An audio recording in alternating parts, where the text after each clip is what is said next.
Hi, everybody, and welcome back to the Baker Take. We're glad to be back after a couple of months off, basically, Christmas and Thanksgiving. So, we're glad to be back.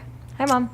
Hi, Press. I'm glad you're with me today. I know. I'm back in person today, so it's good. Yeah, so you're not in Syracuse where it's freezing cold and has about 3 feet of snow. Yeah, the snow was crazy this past couple weeks. It was like lake effect snow, but what was it, like 27 inches or something? Yeah, something wild. like that. It was crazy. Yeah. I've seen a lot of snow there, but I haven't seen snow like that. So Well, and then you go from that to the weather here, which is insanely warm. right, So and the heat was out in my building. Remember, they emailed me and said the heat was out. Yeah. Luckily, I wasn't there. You weren't there. Yeah. You were in 78, 79 degree weather here. So, Yeah. so all is good. I definitely packed wrong for this trip. I will say I packed sweaters and stuff for it to be like 50 degrees, not for it to be 80 degrees. Right. But Syracuse with the weather is always challenging. I know the first time I was there, I don't know if I even told you that, but like the first time I had a meeting there, bless you.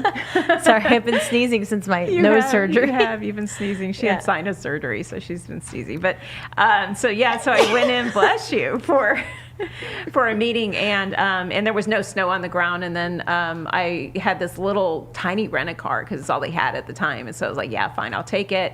And I was in the Embassy Suites in Syracuse, and I heard this noise in the middle of the night, and it was like blam, blam, blam, blam. And I'm like, what is that? Is that wind? Yeah. And then I went back to sleep and woke up in the morning, went outside to get in my little rent-a-car to go to a meeting, and my car was completely buried in snow. Yeah. So, and I was like, oh, that's what that little shovel's for that the rent-a-car place gave me in the back. Well, luckily, I have covered parking, so my car will not be buried when I get back. And you now have a Bronco, so I think you're set. I do. It's and good Grandma for bought the you snow. a really good coat.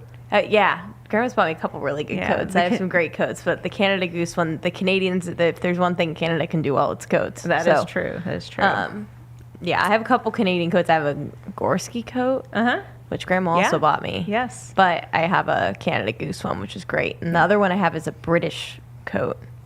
Yes. Barber. And that's the one I bought you, I think, in DC. before I moved there. Yeah. The coat selection is way better East Coast than it is here for sure. Well, yeah. Different. Yeah. Totally different. And, it makes sense. Well, a lot of the sweaters and stuff that I bought when I lived in LA I can't wear during the winter in up north because the wind goes right through them. It's like they have all the holes and stuff, it feels like. Yeah. Right.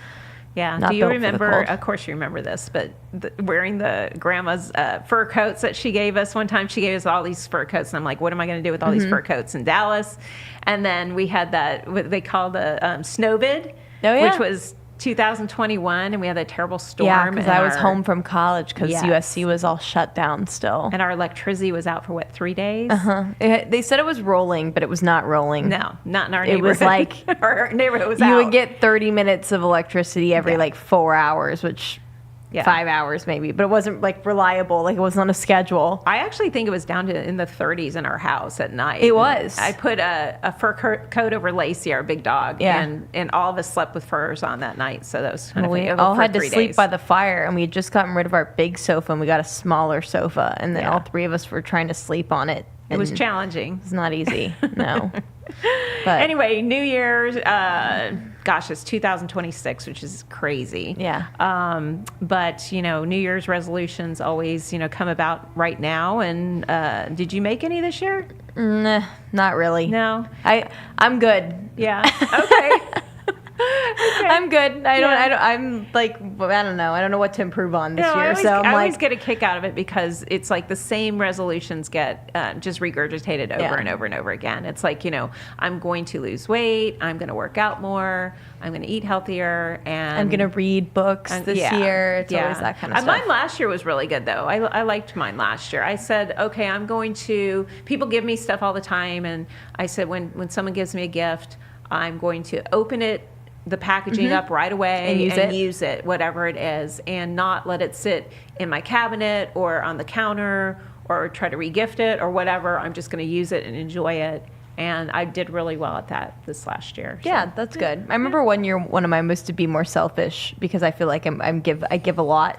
It makes me sound like an asshole, but I was like the say no to stuff and things like that, and that was good for me. I think I did that well. So yeah. Where I had a problem. Don't overcommit. I had a problem with that for a long time too, and then I got way better at saying no. But also I get worse FOMO than you though. You totally do. So like if I'm not at something, I'm like, yeah. And of course, it's the one time they get a good picture and I'm not there. It's like something like that, and that doesn't bother her at all. No, it bothers me, but it does not bother me in the least. And I was just talking to Megan, and she feels the same way. She goes, "I've never had FOMO once in my life." She's like, "I will go to bed whenever I need to go to bed. Yeah, it could be 9 p.m. I will leave the party and go to bed." And I go, "I know. I've experienced that where people are like, 'Where's Megan?' And I'm like, 'Megan's asleep in my room. She just disappeared.'" Yeah. Yeah. She went to bed an hour ago. Your dad does that too, which he did on New Year's Eve this year. We had some people over for dinner, and then we were playing cards, and all of a sudden, and there's 6 of us, and so it's not a big crowd or anything. So if one of us is gone, I mean, there was only 6 of us. So we're sitting there playing cards at the big round table, and we cleared off the table, and we played one round of cards, one hand, and then it was a card game, and then we're on the second hand. And he wasn't there, and so we were all like taking turns playing for him, thinking he's coming right back. And then we finished the hand, and I go, "Did he win?" I'm kind of worried. Yeah, I'm kind of worried about Gene, and I go in, and he's in bed. He's in bed. Well, I come out and I go, "Oh my God, I'm so sorry, you guys. He's in bed," and they were like, "Oh." It would have been fine because he had just had the knee surgery a couple weeks before. It would have been fine if he had just told you he was going to bed. I know. Because that's my point with them, your friends that were there wouldn't have cared. But like it was the fact that he just didn't tell you. He just disappeared instead of just saying, "Hey guys, I'm really wiped out and I'm still not fully covered from my knee surgery. I'm getting in bed." And we would have gone, "Oh, okay." I'm sure Becky was nice and angry about that. Oh yeah, I was really mean. I was mean about it. I was mean about it until the next day. So anyway, yeah. So anyway, what's your New Year's resolution, Mom? I'm not going to tell everybody that one yet. I'm just gonna like will it to happen. All right. And then if it happens, then she only has one. Yeah, I only have one this year, and it's a pretty big one. So well, it's better than me. I have none. So no, that I kind of said that it was like to think more before I speak, but I'm like that's like we'll see how that works out. I think that would be good. We'll see how that works out. So New Year's, usually we just do something really low key, like dinner, like we did this year. But was it last year or the year before when we went to Pam and Randall and me? And it wasn't last year because last year we went to Coronado for Christmas. I don't think you guys would have gone after that. No, you're right. So it was 2 years ago. We went and saw Bruno Mars in concert on New Year's Eve in Vegas, which was amazing. Mm-hmm. And they took all of our phones up. I think we actually did a podcast right after that. And they probably said how I love the fact that they took the phones up from everybody. So there weren't people trying to do that a lot, I feel like, in the residencies so that they like keep the newness of it for people that come see it, so it's not all over the internet like some concerts are. Yeah, that makes sense. But I like it because no one ever goes back and watches videos of concerts, so I hate when people film concerts. Well, look at the 2 girls that filmed during Taylor Swift in Italy in front of us for the whole time, the entire concert. Yeah. And all they did was scream, sing at each other, which was terrible. And then they were just bouncing all over the place, screaming and singing to each other the whole time. And they didn't even get to watch the concert. Well, and if you're videoing and scream singing, all you're going to see on the video or hear on the video is you singing the songs and not the person. Sounding horrible. Right. Yeah. So anyway, but there's news about Bruno Mars, right? Yeah, he has a new album coming out. I think it's his first, I think I saw on Twitter, since like 2016. Yeah. Which is a decade. I mean, he has a great discography already, so he could never release anything else, and he's still got great music. But it's called The Romantic. Okay. It's a new album. That's cool. Yeah. I think his last album was the one with Silk Sonic. It was like An Evening with Silk Sonic or something. Remember when he did it with Anderson? Is it Anderson .Paak? Yeah. Yeah. And he's great too. But they were, I liked that album a lot. So I liked his last one. Yeah, that was the last one, I think. The one before that, the 24 Karat. Oh, yeah. 24 Magic or whatever it was called. So his first single from this new album comes out in 2 days. Oh, it does? On I didn't Friday. even know that. Yeah, and I'm not sure what that's called, but I know that the first release of that album is Friday. Yeah, I don't know if So they've released. Maybe the Romantic's the single then, because I just saw it today. But I think the Romantic is the album itself. Yeah. And then I don't remember what the name of the single is that's coming out Friday, but everybody kind of like stay tuned for that because it's bound to be a hit, no doubt. Yeah. So what do you think? I know he's against using AI in music production. What do you feel about AI in music and movies? I don't like it at all. I get where like in movies it could help with certain like effects, but I'm anti consuming art that is made by AI. I don't particularly like that. I think it should be used instead of to replace creatives to more replace like the menial shit that no one wants to do, which I know is like what you said, that's what it was made for. So I think we should keep it at that because I don't want to watch a movie with an actor that's AI. Like I remember there was an AI actor that came out and like a bunch of agencies wanted to sign the AI actor. Oh. Yeah. That's so odd. It's very odd. And like there's music now being made with like AI like singers. Yeah. Instead of like using real singers. I don't know. I don't like that at all. I don't want to listen to music with AI singers. I don't want to watch TV or movies with AI people. So I think that's a natural progression of things that are being tried out. I don't think, I hope it doesn't last long as far as replacing, but use it to enhance creativity a little bit, I get, or to lead creativity. I mean, I just got AI certified through UT recently in October. I finished up. And really, what they stressed was that, you know, even as writers or creators for content, AI is supposed to, like you said, replace all the little tedious tasks that we all have to do, or the research end of it and things like that, to script something quickly, but as far as a letter or organize something or proofread something, but not to actually write for you or create for you. It doesn't, yeah. I mean, even writing, like, I get it. Like, it generates writing fast. But, like, when you read stuff over and over again that's been written by AI, I think you can tell. You can start picking it out. And people are like, sure. It's the M dashes. I'm like, it's not the M dashes. It's like the type of words they use and the Sentence sentence pattern. structure. And definitely. But, because I love an M dash and I'm a forever supporter of the M dash. And I used use an them a M-dash lot. forever. So. I have too. I use them a lot. Yeah. So, but, so, well, I know in Stranger Things, which we just saw the finale, but I know in Stranger Things, the Duffer Brothers said that they really wanted to use CGI, like, to remember the beginning of the season where Will was, like, young? Mm-hmm. They used, like, an actor and then CGI'd Will on it instead of using AI, because they said that, like, artists make that versus, like, a machine, basically, which I think I could get, like, see how AI could probably be used to help CGI. I don't know any of that, like, technical process, but I could see it, like, helping that. But I think you should stick to, like, having the creatives do that kind of stuff. Well, and AI is really supposed to help you have time to be the creator. Right. So it's supposed to, you know, take up all that menial stuff that you're doing and allow your time to be creative and to, you know, expand on things like that. But so I did so you brought up Stranger Things. We saw that in the movie theater, which was kind of finale, interesting. This episode 8, the 2-hour finale, we went and saw in the movie theater. Wasn't that fun? It was really fun. I didn't know that.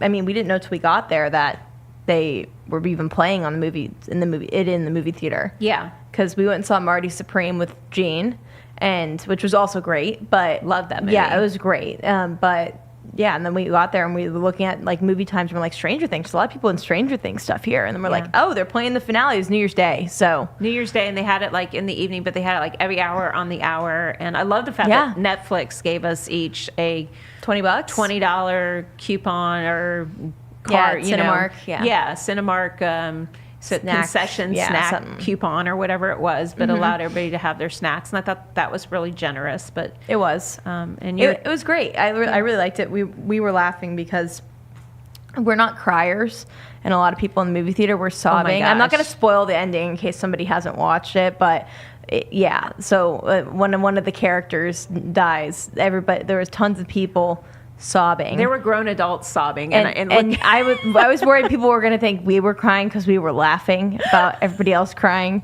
In public, crying in public. I don't know, not my thing. But well, it takes a lot to make me cry, and in that type of situation, it wasn't going to make me cry. But have you heard about this theory? I don't know if you've seen it on TikTok and stuff, that there's all these clues that there's going to be a 9th episode, and it's going to come out today. Like a extra episode. Okay. And it's because like certain things in the second, you know how they did it like volume 1, the first 4 episodes in volume 2.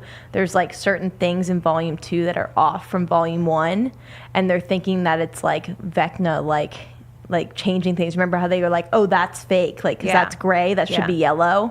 They're saying that like things are off. So we'll see. It's kind of people being a little crazy about it. It's supposed to be today or tomorrow? It's supposed to be today, yeah. Okay. But my theory is if it's going to happen, it's called conformity gate. That's what they're calling it. If it's going to happen, it'll happen at 11 p.m. Eastern time because it's 11. All right. You know? Yeah. I'm kind of done now. Yeah, well, so it's going to be... If there's one more, there's one more. You got to watch the last one. That's true. Can't watch 5 seasons of a show and not watch the last one if they let it out. So I did like that, though. I liked the Stranger Things finale. Yeah, it was great. I liked Marty Supreme a lot. I think that's going to win a lot of awards. It should. Timothy Chalamet was great. He was amazing. That's about like a ping pong player, which is, it's not a real story, but they said it's like based on a real guy from the 50s, but yeah, he was a ping pong like champion, like world champion. He's really like almost bipolar. That's what it feels like. Like he's like an unmedicated, like obsessive. He had a lot of energy. He had a lot of energy in a good and bad way. Yeah, exactly. Yeah, but that was great. The whole cast was great in that too. And then I love Song Sung Blue because I'm a big Neil Diamond fan, and the music was great. I thought Kate Hudson, of course, everybody thinks so now because she's coming out with Oscar buzz, but she did an amazing job with that role, and it was it's a Neil Diamond tribute band story. I thought it was going to be about Neil Diamond. I did too. I was actually really shocked. Yeah, I didn't know if I told you that, but I wasn't expecting that either. No, because you guys were like, let's go see the Neil Diamond movie, and I was like, oh, okay. So I thought it was like about Neil Diamond, but yeah. Hugh Jackman's great. Hugh Jackman's great in everything. He is great in everything. I wish I'd seen him on Broadway because I told you I tried to get those tickets for me and Joelle for The Music Man when he was him and Sutton Foster, which is like Broadway, Broadway legends, yes. But it was like sold out. Yeah, tickets online were like $800. And I'm like, my oh my god. Yeah. But he was great. But Kate Hudson's been nominated for a bunch of awards. So yeah, I'm surprised. I don't think he's been nominated for anything yet. No, which I feel like musicals sometimes, like musical kind of movies, are harder with that. But I don't know. I think he should have been. I thought he was great. At least for a Golden Globe kind of situation where it's like they do the musical or comedy section and then they do the drama section, so you're not competing with the dramatic actors for stuff. Yeah. But I liked how they made Kate Hudson look so realistic with her weight, and like there was one scene where she was in a hospital situation, therapy kind of situation, and they kind of zoomed in on her face, and like her eyebrows needed to be tweezed. Yeah. And I thought that was so realistic. I don't know why that struck me as like... That's funny. Yeah. And I go, oh, and I was just thinking, wow, that's really good that they did that because she didn't look super groomed. And like his nails, he's a guitar player, but he's also a mechanic. Yeah. And his nails were dirty throughout the... I didn't even notice that. Yeah, throughout the whole movie. And I thought that was kind of cool because his hands look kind of grimy. Yeah. And that made so much sense because he was changing oil and all that stuff. And I thought it was great. I really liked that, and I really liked Marty Supreme. And then I saw The Housemaid with Tori a couple days ago. Yeah, I haven't seen that yet. No, I know. But it was like, I kind of thought it was going to be like a romance movie, but it was more like a psychological kind of thriller kind of movie. Oh, okay. Yeah, it was really interesting. I really liked it. It was Sydney Sweeney and Amanda Seyfried. Does she have on some good jeans? She has great jeans. There's one scene in there where you can see all of her good jeans. And it's, but she's gorgeous. But I also think she's a great actress. Like, I really liked her in Me Before You. Did you ever see that? With Glenn Powell? You'd like it. It's based on it's based on a Shakespeare, but I can't remember which one. But it was really good. It was just great rom-com that's going to be like a classic rom-com. Like, when did that come out? 2 years ago. Okay. 2 years ago. It was like right after Glenn Powell did maybe 3, right after Glenn Powell did Top Gun. Okay. Remember, he was like, he was in Top Gun. He was great in that. Yeah, but he was great in that. Yeah. So you should see. And we could watch that. It was great. I'll watch that with you. Top Gun, I think, and The new I'm Top sure Gun. I'm sure that you agreed. Yeah. The new one, as well as the Elvis movie way back With when. Austin Butler. Yes, I think those 2 movies really saved the movie theaters and brought some people back to the theaters where they... I feel like that was the first time anyone really went to the movie theater after COVID. Oh, for sure. Yeah. Like we went and we watched We watched really Rocky old movies. and Jaws and Ghostbusters. And, they were like playing. Us. Yeah. And we were sitting in there during COVID and... We brought JJ to something. She fell asleep. We did. Yeah, she came and stayed with us for the summer. She goes, God, your family watches so many movies. Oh so my many gosh. movies. I'm like, yeah. So I thought this was interesting just because I was curious. I looked up like about movie theaters and because I think you and I kind of noticed that the last couple movies we've seen over the last 2 weeks, the movie theaters are really buzzing and really crowded compared to how they have been for a couple of years now. So it's kind of cool to see like that people that return to the movie theaters. Totally. But I noticed and I looked it up and I was right on the money that the audience is younger. Oh, Which that's is really interesting because I'm like, because I started looking around and I'm like, I don't see as many older people there, but I saw a lot of younger people. And so I did find out that that Gen Z attendance has jumped up significantly. Well, I did. My friend Kylie, who's very similar to me in that she'll go to things alone. Mm-hmm. So we'll go to the movies alone a lot. Yeah. And she sent me something that was like, the movie theater like increased in 2025 like from 2024, and I'm like, totally makes sense because I feel like my generation's okay doing some of that stuff like by themselves too, instead of like having to be with someone for stuff. But I love the movie theater. I'm glad it's reviving. Yeah, I am too. And it's just I think it's interesting about the trends that younger people are more engaged in theater experiences than the recent years. But there's like this social media thing now. It's like reaching flow state. Have you heard of that? You're like, I genuinely reach flow state when I'm like, and it'll be like some random activity where they feel like they're in the groove. And I'm like, I feel like I'm in flow state when I go to the movies and I have like my popcorn and my giant Sprite and that I never drink soda. I never drink soda and I never eat candy. And I'm like, I got my giant Sprite and my like family size bag of peanut M&Ms. And then Jean's like, can I have one? And I'm like, one. I'm turning and knocking them everywhere. Becky's reaching over trying to grab M&Ms during the middle of the movie. Gosh. But no, that's a time I do feel like I am not a candy eater by nature, and it just cracks me up that my parents actually have a candy drawer in their home that they restock. They do in both their homes. Grandma has sweet tooth, so does Grandpa. So they like candy. I'll be out with Grandma sometimes, and she'll go. Oh, do you want one? And she's holding up like a Hershey bar with almonds. And I'm like, no, I'm good. Well, or a payday. She likes paydays. My grandma's sitting in here. That's why we're clowning her over here. But we're giving her a hard time. I'm the same way because I'll go. I need a dessert or something. Mom will go, you do? I'm like, yeah, it's 8 p.m. I need a sweet treat. Okay, when you're gone, and especially since Dad's been on that weird diet, pre-surgery, anti-inflammatory diet, where he has like no sugar, no salt, no carbs, just a little bit of fruit, meat, and he's one of the only veggies. people I know that I think could actually accomplish that. Oh, yeah. I mean, and we cut out like almost everything. So the good thing about that was he has more of a sweet tooth than I do, and there have been no treats in the house until you came home for the holiday, and of course it was God forbid I add in some sugar back into their diet. That's okay. He caved and he had a few things. So good. He had a ice cream sandwich last night. I did too. It was good. So let's talk a little bit about a little bit more serious topic, but just crazy. So you saw that Tim Walz is not going to run again, right? Good. Minnesota. Is anybody keeping up with that? He's such a buffoon. He is. Oh my gosh.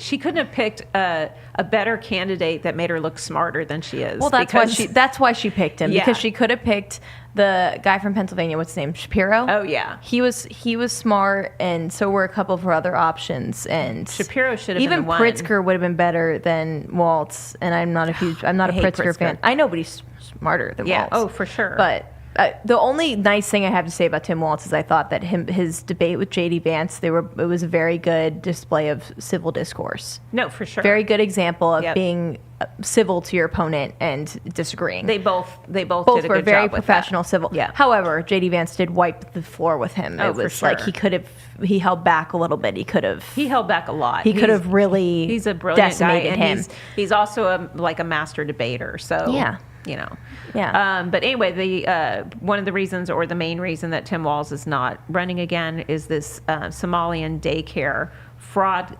situation, which I guess has accounted for about $9 billion in federal money that's gone to. Those videos are wild. We don't know where. Yeah. So let's go ahead and show the first video.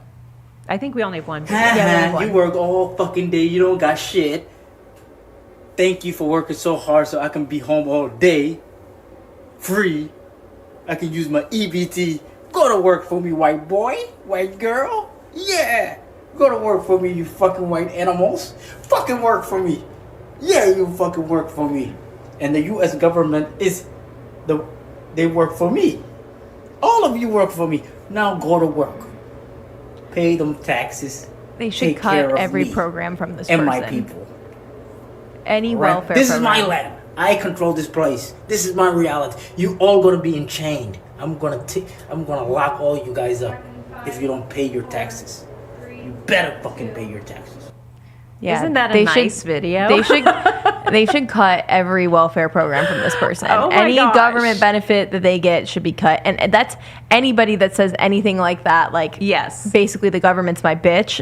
No, cut everything. So the reason why we have that video is it doesn't have anything to do with the daycare, obviously, situation, but with massive fraud. And there is, Somalian group in Minnesota. So it has about 100 to 110,000 people who are in, and like 84,000 of those are in the Twin Cities. Okay. So, and I heard this stat, so I was just kind of appalled. And that's what kind of led to this video, because that video went viral. So I'm it was sure. like everywhere. 54% of the Somalians in Minnesota are on food stamps. 54%. Yeah. And 73% of that group are on Medicaid. So they're getting government. I guarantee you that guy, like you said, my EBT, he's getting subsidized by the federal government and probably by the local government as well. They probably have programs for him as well. So it just kills me that we're paying, the taxpayers are paying for that. Well, I mean, any of the videos you see, that reporter Nick Shirley, he's like an independent investigative journalist. He's done a couple of different things. Like he did a lot of the stories on the Canal Street stuff in New York City, and people selling illegal fake Prada stuff and all that on the street. Yeah. And then he also did a lot of stuff with Antifa, going to rallies where Antifa was and riots and stuff. And wow. But he went to the Somalian daycares, run by Somalian population there, the daycares in Minnesota, and one of them, learning was spelled wrong. It was Quality Learning Center, and it was spelled Leering saw that on the sign. Yeah. And every daycare he went to, autism centers, home health centers, those kind of things, he'd be like, this office park has 10 home health centers in it. And he would go and they're all locked, or and it's a Tuesday at 2 p.m. It's a middle of a work day. Or he would go to the daycare and be like, I want to enroll my kid Johnny, and he kept saying little Johnny. It's like, I want to enroll little Johnny Joey. Or Joey, whatever his name was, in the daycare. I saw and that one. they were like, oh no, we don't have any more room. And he's like, well, how many kids do you have here? And they're like, I don't know, maybe 5. And they're like, very odd. And where are the children? They're not. There's no kids here, and it was crazy. I mean, one of the guys they sent out to talk to everybody had I think it was $10,000 glasses on. Yeah. So that's what I mean. The $9 billion estimated in that situation alone is just crazy. And each daycare was getting $2 million a year. 2.65, 1.8 one was getting 1.9 for 100 kids. And he's like, where are the 100 kids? Yeah. And they can't answer that question. So. Yeah. Well, I'm sure that's going on other places too. So hopefully, for sure. Hopefully that'll lead to other exposures. I saw some stuff fraud. they're going to look at California next. Okay. So that's probably a good thing. thing. So tell me what you thought about the Venezuelan president, Maduro getting captured. I mean, I don't know if anybody else has seen it, but like the Venezuelans are partying in the street. Yeah, they're happy. Yeah. That's all the videos I've seen, is that like even like protests in New York that are anti us having snatched Maduro basically are all like white people that are mad about it for Venezuela. Yeah. And are like, release Maduro or like return Maduro, and all of the Venezuelans are like, you have no idea what the hell you're talking about basically. Yeah. And they're thrilled that he's gone because he's dictator and he's been in power for a little over probably like 12 years. But that was after Hugo Chavez died, and he was I think his vice president. So he's had some sort of power for like 25 years. Yeah. So they were thrilled. There was a significant bounty on his head too, and that was instituted during the Biden administration. I mean, it went up to $25 million right before Biden left office. So I'm talking about like early January. No, I know. And like both presidents didn't recognize, so Biden and Trump's first admin and second admin, none of them recognized Maduro as a legitimate president. They said he was illegitimate. He didn't win. They said, I think, the 2018 or the 2024 elections, but the 2024 was like really bad. And it was like Edmundo Gonzalez, who's now like fled to Spain, but he's technically the rightful president of Venezuela, but won the 2024 election. But both administrations said he was illegitimate, and I don't understand why this is a partisan problem. I get the like arguments that it was violated international law and that it was illegal, but the way he said it, like he said the same thing that Bush did about Panama, about us doing basically the same thing to the president of Panama, which is that it's a law enforcement action, and as the president, you're allowed to use the military to defend federal officials executing a arrest warrant and trying to enforce federal law, and then that's what he did. Yeah. So, yeah. No, I think you're right. I mean, other presidents have done almost basically the same thing, almost the identical Obama thing. bombed the shit out of Libya, yes. and I'm like, none of them had congressional approval to do that, and like that's against our domestic law. Yeah, but it happens in every administration. So I'm not batting my eyes too much at this, but I'm where I have the problem is I don't want us to stay in Venezuela for endless years. I don't think that's smart. I think that making sure that they're going to be good to American interests is smart, and I think that's all Trump wants to do. Based on the like kind of rules, I guess he gave the interim president Delcy Rodriguez.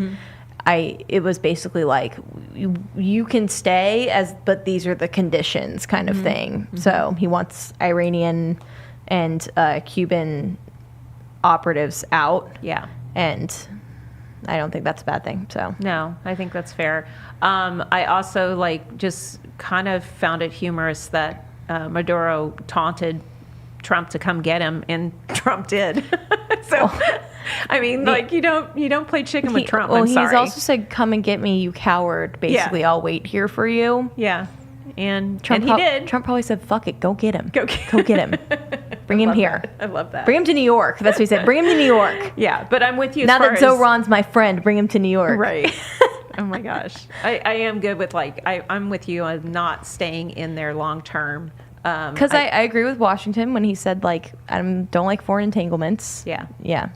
The funny thing to me too, though, is always the opposite side.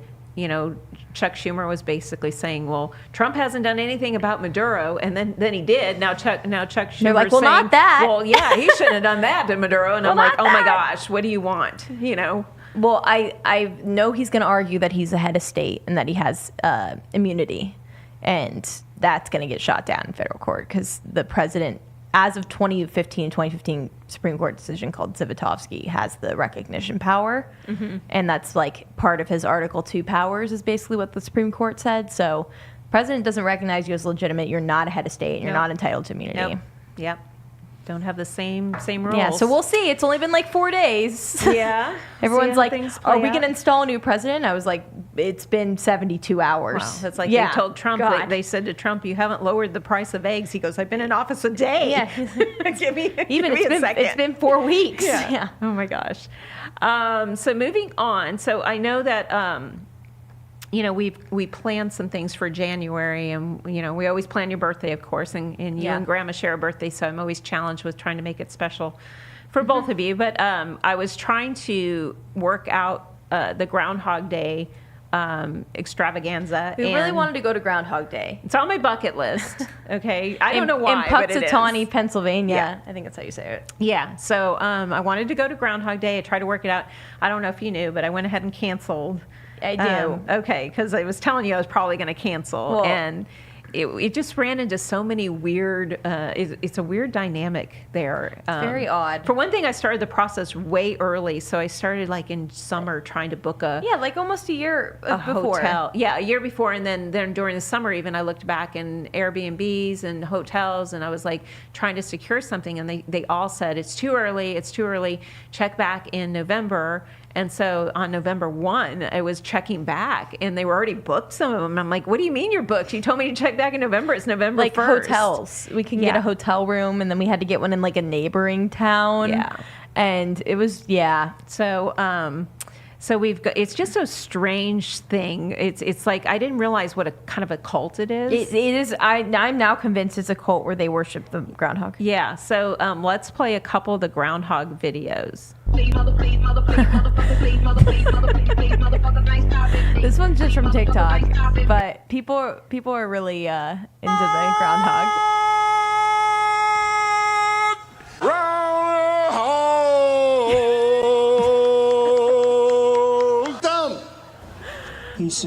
He says This is my favorite. that he He really tried to act like it didn't hurt. didn't see a shadow, and so it. He's trying to wrap his head around the fact that it hurt like a It'll be bitch. an early spring. No, my that gosh. definitely hurt. Yeah. So, oh my gosh, that one was actually not the main groundhog. That was one in Wisconsin. Okay, and my friend Rachel, who went to University of Wisconsin, I didn't know they did the groundhog thing in Wisconsin. She goes, I didn't know they did that either. I know they do it in Staten Island too. And I'm like, oh my god. Yeah, they did I think it's a cult. Yeah, it's very odd. So, so I started checking into trying to make reservations there, but when I was running into like interference, I actually reached out to the Groundhog organization, and they have a set organization that handles everything, and they called told the Groundhog Club. And they told me I could be a sponsor for $5,000. Could get us a parking pass. Otherwise, if you don't have a parking pass, you have to get on a bus in a neighboring town at 3 a.m. and get bussed in. And then you don't know when you can get out Mind of there. you, it's fucking cold. It's cold, yeah.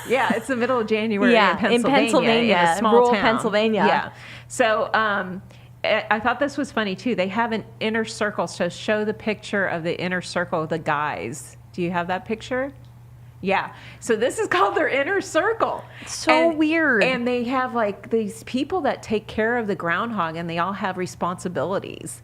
And there's one, what was the guy's name? Oh, I have it pulled up. Yeah, it's Butch Philibert, and it's spelled like Punxsutawney Phil, which is the name of the groundhog. It's Philliber, and all it says is he's the Iceman. What the hell does that mean? We don't know what the Iceman does, but we thought that He's was been a funny. member since 1988. So then they, oh my gosh, He pays $5,000 a year since 1988. Well, and then they have a ball. They have a ball, and then they have Becky tried to get us into the ball and the the Lunch with Phil? Lunch with Phil, Which is the groundhog. There's a ball, and there's a Who's Got Talent competition. Wait, what happens if you win the talent show? Don't you have to win to get something? Yeah, if you win the talent show, that's like 2 days before the groundhog is supposed to appear.